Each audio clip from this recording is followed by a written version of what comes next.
Iran Israel America ನಡುವೆ ಯುದ್ಧಗಳಾಗ್ತಿದೆಯಲ್ಲ, ಈಗ ದ್ವೀಪ ರಾಷ್ಟ್ರ ಬಹ್ರೈನ್ನಲ್ಲಿ ಸಿಲುಕು ಬಿಟ್ಟಿದ್ದಾರೆ ನಮ್ಮ ಕನ್ನಡಿಗರೆಲ್ಲ. ರಾಜಧಾನಿಯ ಮನಾಮಾದಲ್ಲಿ ಹಾಸನದ 5 ಮಂದಿ ಉಳ್ಕೊಂಡ್ಬಿಟ್ಟಿದ್ದಾರೆ.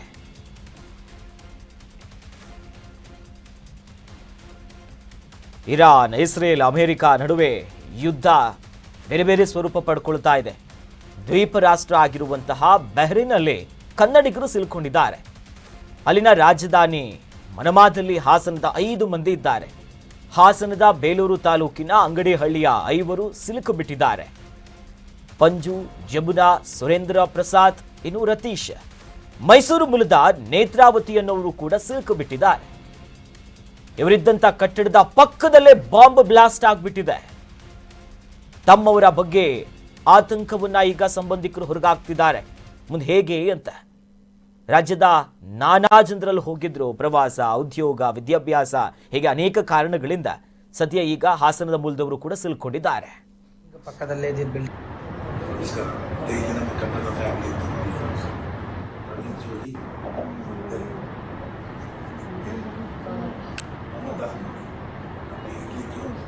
ನಾವು ಹಕ್ಕಿ ಬುಡಕಟ್ಟು ಜನ, ಆದಿವಾಸಿ. ನಾವು ಹಾಸನ ಜಿಲ್ಲೆ ಬೇಲೂರು ತಾಲೂಕು ಹಗ್ರೆ ಪೋಸ್ಟು ಅಂಗಡಿಹಳ್ಳಿ ಗ್ರಾಮ ಅಲ್ಲಿದ್ದವರು ನಾವು ಸರ್. ನಾವು ಅಂದರೆ ತೈಲ ಮಾರೋಕ್ಕೆ, ಈ ಥರ ಕೈಕಾಲು ನೋವಿಗೆ ತೈಲ ಮತ್ತು ಕೂದಲು ಬೆಳೆ ಎಣ್ಣೆ ಆ ಥರ ಎಲ್ಲ ಮಾಡಿ ನಾವು ಹೊಟ್ಟೆಪಾಡ ಜೀವನ ಮಾಡೋ ಜನ. ಮಕ್ಕಳು ಸಾಕಬೇಕಾದ್ರೆ ಏನಾದರೂ ಒಂದು ಕಷ್ಟ ಮಾಡಿ ನಾವು ಮಕ್ಕಳು ಸಾಕಬೇಕು ಸರ್.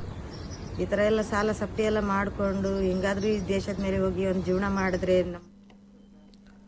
ಮಧ್ಯಪ್ರಾಚ್ಯದಲ್ಲಿ ಯುದ್ಧ ಬೇರೆ ಬೇರೆ ಆಯಾಮವನ್ನು ಪಡ್ಕೊಳ್ತಾ ಇದೆ. ಇದರ ನಡುವೆ ದುಬೈನಲ್ಲಿ ಸಿಲುಕು ಬಿಟ್ಟಿದ್ದಾರೆ ಬಾಗಲಕೋಟೆಯ ವಿದ್ಯಾರ್ಥಿ. ಇರಾನ್ ವಿರುದ್ಧವಾಗಿ ಇಸ್ರೇಲ್ ಅಮೆರಿಕ ಯುದ್ಧವನ್ನು ಮಾಡಿದೆ, ದಾಳಿ ಪ್ರತಿದಾಳಿ.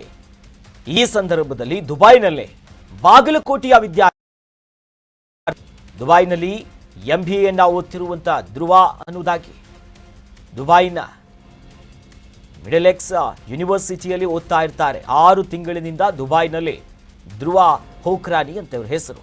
ವಿದ್ಯಾಭ್ಯಾಸ ಮಾಡ್ತಿರ್ತಾರೆ. ಸದ್ಯ ಹಾಸ್ಟೆಲ್ ರೂಮ್ನಲ್ಲಿದ್ದಾರೆ. ಒಂದಿಷ್ಟು ಆತಂಕದ ವಾತಾವರಣ ನಿರ್ಮಾಣ ಆಗಿದೆ. ಏನಾಗಬಹುದು ಅಂತ ಅನೇಕರು ಕನ್ನಡಿಗರಿದ್ದಾರೆ. ನೋಡಿ, ವಿದ್ಯಾಭ್ಯಾಸಕ್ಕೆ ಹೋದಂತ ವಿದ್ಯಾರ್ಥಿ MBA ಮಾಡ್ತಿರ್ತಾರಂತೆ. ಅಲ್ಲಿನ ದೃಶ್ಯಾವಳಿಗಳು ನೋಡ್ಬೋದು. ಆ ಹಾಸ್ಟೆಲಿಗೆ ಅಕ್ಕಪಕ್ಕ ಇರುವಂಥ ಪ್ರದೇಶಗಳು, ಅವರ ID ಕಾರ್ಡ್ ಇದು. ಈ ಮಿಡಲ್ ಸೆಕ್ಸ್ ಅನ್ನುವಂಥ ಒಂದು ಯೂನಿವರ್ಸಿಟಿಯಲ್ಲಿ ಅವರು ಓದ್ತಿರ್ತಾರೆ.